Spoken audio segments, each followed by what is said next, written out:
Hola chicas, muy buenas tardes. En el día de hoy vamos a continuar con lo que es el módulo de ciencias sociales en el área de historia y vamos a tocar la temática de la Revolución Francesa. Este fue un proceso con ciertos antecedentes en Europa. Fue un proceso social y político que tuvo lugar entre 1789 y 1799 en Francia, y que con el tiempo se extendió a otros países, como por ejemplo también influyó en las guerras de independencia en América Latina, en donde las personas se inspiraron en estos ideales para también proclamar la república. ¿Y pues en qué consistió? Bueno, este periodo histórico supuso el fin del antiguo régimen. Cuando ustedes escuchen hablar del antiguo régimen, fue el proceso histórico antes de la Revolución Francesa, cuando todavía existía el feudalismo, y fue un sistema en donde el poder recaía en una única persona y no existía la movilidad social. Y esto significa que fue la primera revolución política burguesa del continente europeo y supuso la implantación del liberalismo y dotó a Francia de una nueva estructura de propiedad agrícola y constituyó un referente político e ideológico. Entonces vamos a continuar con el video, vamos a darle inicio al video para que lo vayamos viendo y lo vayamos analizando. La Revolución Francesa fue el cambio político-social más importante que se produjo en Europa a finales del siglo XVIII. Fue un periodo violento en el que se derrocó el antiguo régimen, para acabar instaurándose un nuevo régimen donde la burguesía, apoyada en ocasiones por las masas populares, se convirtió en la fuerza política dominante. Bueno, aquí tenemos lo siguiente. Aquí tenemos una pirámide en donde la monarquía absoluta se encuentra en la punta, es decir, el rey era una figura muy importante, tanto así que era considerado el representante de Dios en la tierra. Estaba después del rey, estaba el alto clero y la nobleza de la corte, luego venía la burguesía y luego las clases populares, urbanas y campesinas. ¿Qué pasa? Que tanto la monarquía absoluta, el alto clero y la nobleza de la corte, como la nobleza, no pagaban impuestos. La burguesía, las clases populares, urbanas y campesinas, sí lo hacían. Esa también era la motivación que se tenía dentro de la sociedad, esa y la crisis, la profunda crisis que se vivía alrededor de todas las condiciones, como por ejemplo también la escasez del pan. En Francia en promedio se consumía 1 kilo de pan en esa época diario, y pues ni siquiera algunas personas pertenecientes a la burguesía podían acceder al pan, ya que existía escasez. Entonces personas que incluso pertenecían a la clase burguesa no tenían cómo comer. Vamos a continuar viendo el video.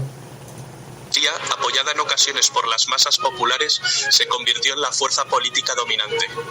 Veamos los detonantes que iniciaron esta revolución. Siglo XVIII. Nos hallamos en Francia. La corriente de pensamiento vigente es el pensamiento ilustrado. Las ideas de gente como Voltaire, Rousseau, Montesquieu han hecho mella en la sociedad.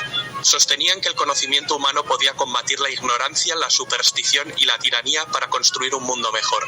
Este tipo de pensamiento se expandió a través de reuniones realizadas en casas de gente adinerada, en las que participaban intelectuales y se hablaba de filosofía, política y literatura.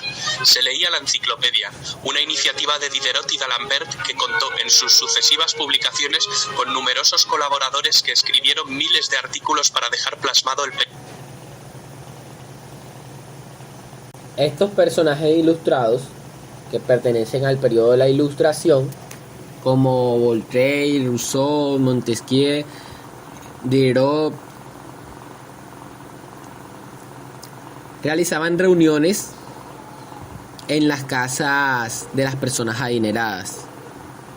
¿Por qué? Porque ellos seguían esta corriente y pues también estudiaban el tema, y más que todo eran personas intelectuales, personas que fueron fundamentales para que se desarrollara ideológicamente la revolución. Publicaciones con numerosos colaboradores que escribieron miles de artículos para dejar plasmado el pensamiento ilustrado. La enciclopedia contribuyó al descrédito del sistema.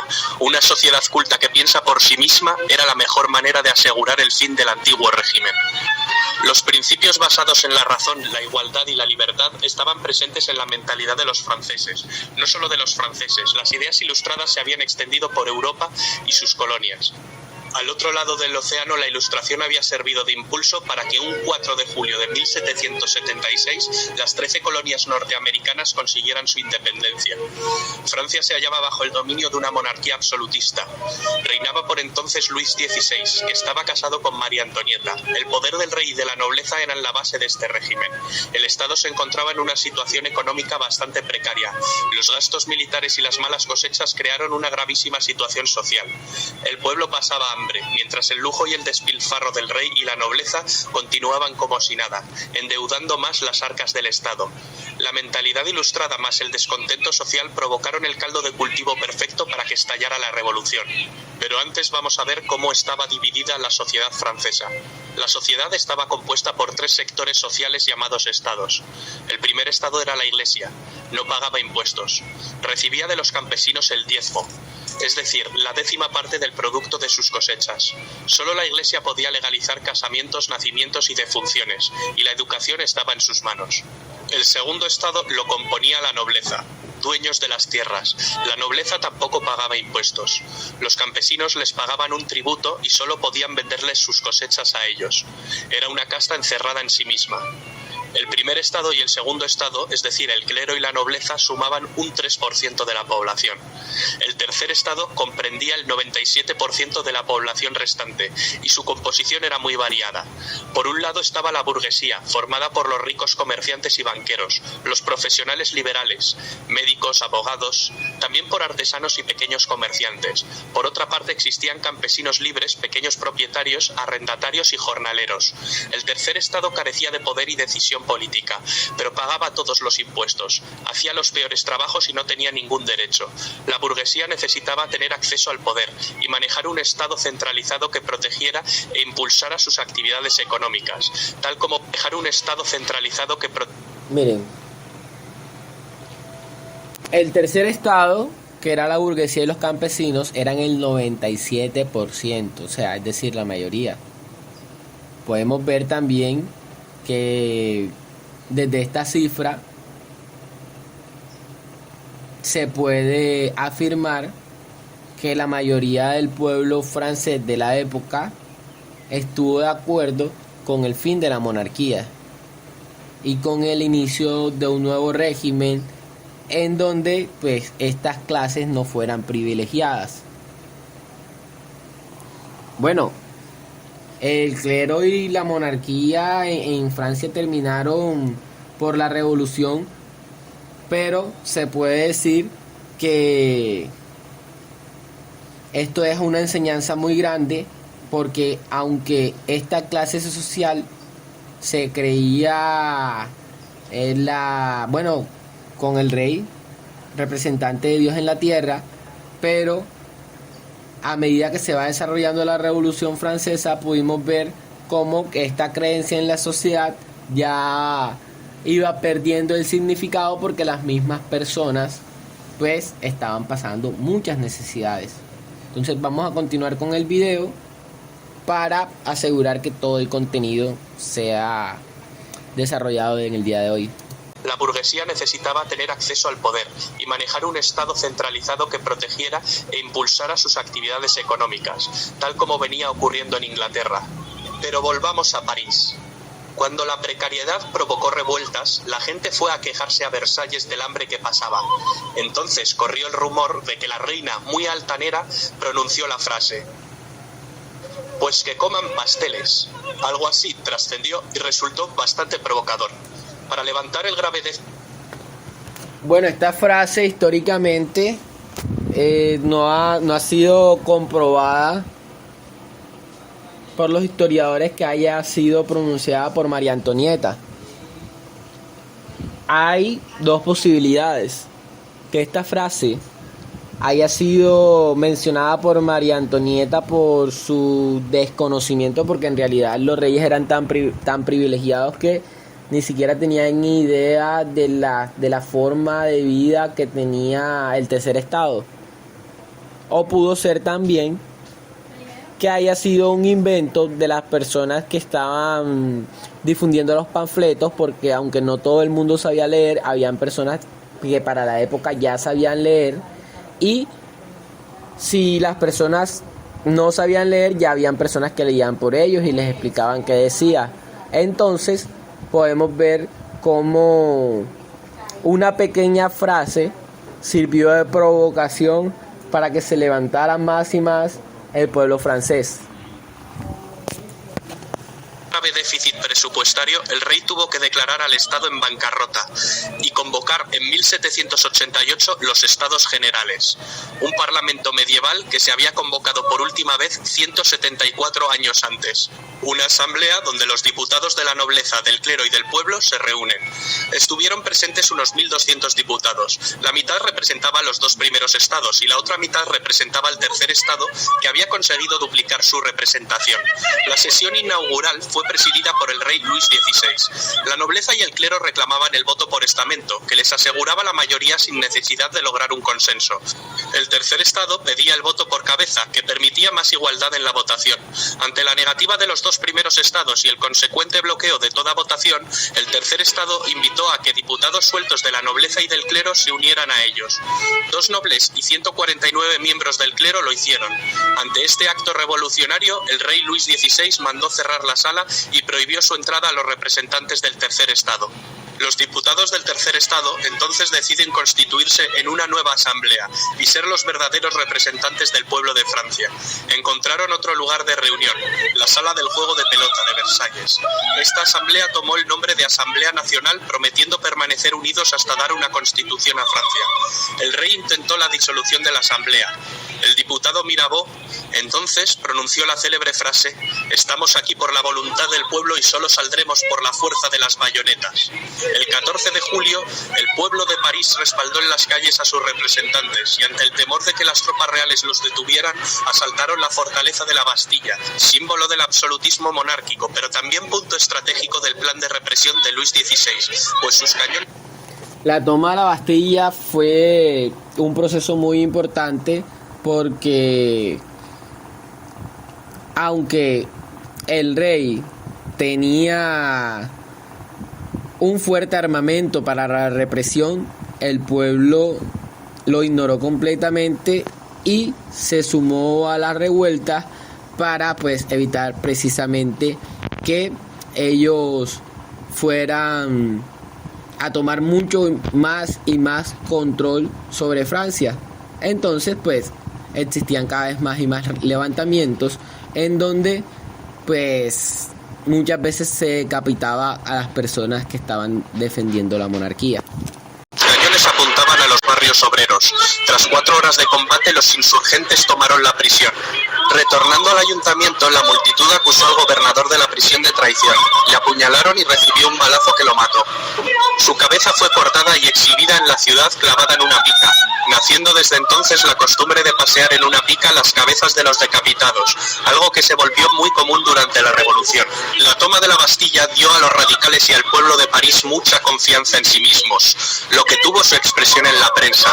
Jean-Paul Marat, un médico que fundó un periódico de enorme éxito, se convirtió en la voz de la revolución y en una especie de líder del proletariado con su continua hostigación a los ricos. El rey acabó cediendo e invitó a la nobleza y al clero a que se unieran a la nueva Asamblea Nacional. La Asamblea adoptó el nombre de Asamblea Constituyente. Entre las labores que llevaría a cabo la Asamblea Constituyente destacan la aprobación de la Declaración de los Derechos del Hombre y del Ciudadano, la supresión del feudalismo, la apropiación de los bienes de la Iglesia, la constitución civil del clero, la libertad de prensa y, por supuesto, la redacción de una constitución. Bueno, ahora analicemos. La Declaración de los Derechos del Hombre y del Ciudadano, que sería fundamental también para la Declaración Internacional de Derechos Humanos. También se suprime el feudalismo, que fue el sistema económico que nos regía pues a la humanidad mucho antes de antes del capitalismo. Y también una constitución civil del clero, es decir, ya la iglesia ya no tenía el poder en el Estado, no tenía tanto poder dentro del Estado, tenía que pues incluso pagar impuestos, y también se puede decir que la libertad de prensa, la libertad de informar. Entonces vamos a continuar viendo el video. Y por supuesto la redacción de una constitución. En esta asamblea se sentaban a la derecha los que defendían una monarquía parlamentaria. A la izquierda, partidarios de una república, se sentaban los que representaban los intereses de las clases medias y populares. Así nace la definición ideológica del concepto entre ser de derechas o de izquierdas. A finales del mes de septiembre de 1789, en París circulaba el rumor de que el rey estaba formando sus tropas, y los periodistas, con Marat a la cabeza, azuzaron a la gente con el fin de que reaccionase. La gente marchó a Versalles, acampó, organizó revueltas a las afueras de Palacio, e incluso un grupo de mujeres entró en Palacio y decapitó a miembros de la Guardia Real. Después exigieron al rey que trasladara su residencia de Versalles a París, y así lo hizo. Una gran multitud desfiló a París y el rey tuvo que alojarse en el Palacio de las Tullerías. Era una manera de tenerle más controlado y poder someterlo a la voluntad popular. La Asamblea Constituyente, que trasladó también su Cámara a París, consigue aprobar la Constitución en 1791. Francia funcionaría como una monarquía constitucional. La Constitución establece que la soberanía reside en la nación y ya no en el rey. Al rey no le queda otra que aceptar la Constitución. Con su poder enormemente debilitado, el rey empieza a pergeñar un plan para recuperar su poder. Sabe que solo puede hacer esto con la ayuda de un ejército extranjero. Su plan es escapar de las Tullerías para alcanzar la frontera más cercana. El rey y la reina se disfrazan de criados y escapan durante la noche.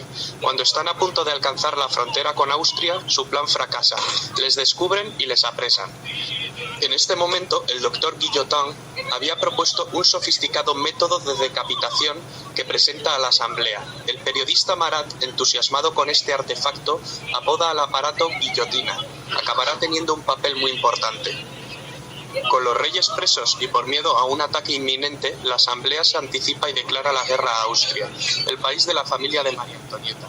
Pronto Prusia se une a Austria. El 10 de agosto de 1792, las masas asaltaron el Palacio de las Tullerías y la Asamblea Legislativa suspendió las funciones constitucionales al rey. La Asamblea acabó convocando elecciones con el objetivo de configurar por sufragio universal un nuevo parlamento que recibiría el nombre de Convención Nacional. Aumentaba la tensión política y social en Francia, y además se encontraba en guerra e iba cediendo territorios ante sus enemigos. El nuevo parlamento elegido, compuesto fundamentalmente por los jacobinos con Robespierre a la cabeza y los girondinos de corte más moderado, deciden abolir la monarquía y proclamar la república. Abren un juicio al rey por traición que finalmente es condenado a muerte. Muere ejecutado en la guillotina. La reina María Antonieta acabaría corriendo la misma suerte y sería ejecutada más adelante. La revolución se había radicalizado. Durante este periodo se produjo el ajuste de cuentas entre los jacobinos radicales y los girondinos moderados. El sanguinario Marat arremete en su periódico contra los moderados y publica listas de supuestos traidores a la revolución. Esto acabaría con Marat asesinado, mientras se daba un baño en su casa. La consecuencia: Marat se convirtió en un mártir, en una leyenda de los radicales. La Convención Nacional redactó una nueva constitución. Creó también un nuevo calendario, según el cual el año 1792 se convertiría en el año 1 de su nueva era. Cambiaron los nombres de los meses: floreal, brumario, germinal. Se quitó la semana con el fin de suprimir las connotaciones religiosas del domingo, y cada mes se dividiría en 3 periodos de 10 días. Los grandes oradores Robespierre y Danton son las figuras revolucionarias que cobraron más protagonismo en este momento. Bueno, podemos ver cómo de este periodo bastante violento determinó la radicalización de la Revolución Francesa, pero pues también hay que ver que no se podía consolidar una revolución y el nacimiento de una nueva era sin la muerte de un rey y una reina, porque ellos representaban también pues cierto grado de poder y definitivamente ellos ya no querían seguir con la monarquía. Entonces, sin su muerte tampoco se podría ver el suceso simbólico de la muerte de los reyes. Es decir, murieron los reyes, murió la etapa de la monarquía para Francia. El poder legislativo de la nueva república estuvo a cargo de la Convención, mientras que el poder ejecutivo recayó sobre un órgano de nueva creación, el Comité de Salvación Pública, con el fin de salvaguardar la república. Este órgano cayó bajo el mando del jacobino Robespierre. Los jacobinos desataron lo que se denominó el Reinado del Terror, entre 1793 y 1794, una especie de dictadura jacobina. El experimento republicano francés acabó evolucionando en un régimen terrorista. Entre 10.000 y 40.000 personas fueron guillotinadas ante acusaciones de actividades contrarrevolucionarias. Los inclementes responsables del terror sirvieron mal a los ideales que decían defender. Sacerdotes y miembros de la nobleza fueron guillotinados. Mientras tanto, en la guerra en la frontera, un joven general está comenzando a ganar algunas batallas para la República Francesa. Se llama Napoleón Bonaparte, pero en el interior una rebelión que llegó a convertirse en una verdadera guerra civil enfrentó a los partidarios de la Revolución Francesa y a los contrarrevolucionarios. Se denominó la Guerra de la Vendée. La locura colectiva hizo que los propios líderes revolucionarios corrieran la misma suerte al ser acusados y condenados por celos de sus rivales o por aspirar a una dictadura personal. Robespierre propone más terror como un camino hacia la virtud. Danton, sin embargo, cree que es el momento de acabar con el terror. Consecuencia, guillotinan a Danton. Aumenta el número de ejecuciones, lo que se conoce como el Gran Terror. La locura de Robespierre solo podía acabar de una manera, con su cabeza cortada en la guillotina. Con la caída de... Bueno, podemos ver que existió una obsesión de los protagonistas de la Revolución Francesa con el terror y con la guillotina, y eso desencadenó en la muerte de muchas personas, y pues fue Robespierre el que pues más insistió con el uso de este implemento. Irónico porque al principio Robespierre no se demostró de acuerdo, pero pues con el tiempo la guillotina se convirtió en una herramienta en donde fueron decapitadas muchas personas. Caída de Robespierre acabó el terror, pero no la revolución. Finalmente, en un intento de moderación, en 1795 se promulgó la nueva Constitución del año 3, que había elaborado y aprobado la Convención durante los meses anteriores. Se trataba de una Constitución muy diferente a la de 1793 y en esencia volvía a los principios de la Constitución monárquica de 1791. Las dos novedades principales que presentaba era que el poder legislativo estaba compuesto por dos cámaras, siguiendo el modelo británico, y que el ejecutivo estaba integrado por 5 personas, que formarían el directorio, el nombre con el que acabaría conociéndose al nuevo régimen republicano. El directorio es una fase entre 1795 y 1799 de carácter más moderado. Este periodo está caracterizado por la disensión entre los directores y una grave crisis económica. Napoleón Bonaparte, retornado de su campaña en Egipto, encontró la motivación para dar en 1799 un golpe de Estado, el del 18 de Brumario. Se hizo proclamar primer cónsul de la República. Comienza la...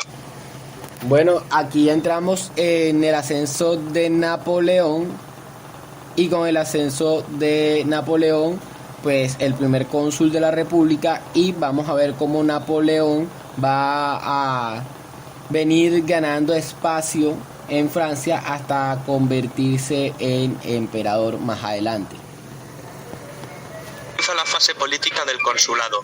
En esta etapa consiguió restablecer el orden interno con gran apoyo del pueblo francés. La economía volvería a crecer. En 1804 vuelve a dar otro golpe de timón mediante un plebiscito y Napoleón se proclama emperador. Para muchos historiadores aquí acabó la revolución, pero el grito de la revolución aún pervive hoy en día en todas partes. Libertad, igualdad y fraternidad. Estas palabras cambiaron la historia de Occidente para siempre.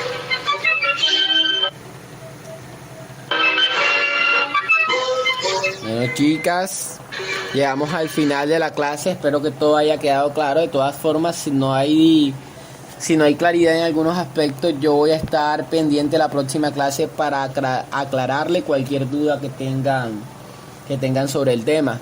Gracias por acompañarme en el día de hoy con una nueva clase asincrónica y pues nos vemos el domingo con pues nuevamente las clases sincrónicas en vivo que vamos a tener de manera virtual. Que tengan una excelente semana.